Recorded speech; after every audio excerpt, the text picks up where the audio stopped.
Hello everyone and welcome back to another video from Wake&Tech. In this video, I'm going to show you how to download the Disney Plus application on your Android device. So let's get started right away. First of all, in order to install the application, open up the Google Play Store on your device, and once it is opened up, tap on the search box at the top section and then type in Disney Plus and start your search. Once you find the Disney Plus application, tap on it and you will see the install button. Tap on the install button and this will begin the download and installation of the Disney Plus application on your device. Just wait for a while until the installation is completed, and when you see the open button, you can tap on it to open up the Disney Plus application. You can then proceed with logging into your account or signing up to create a new one in order to start using the Disney Plus application on your Android device right away.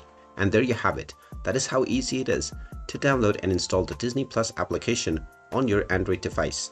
If you find this video helpful, make sure you hit that like button and subscribe to our channel if you haven't done so already.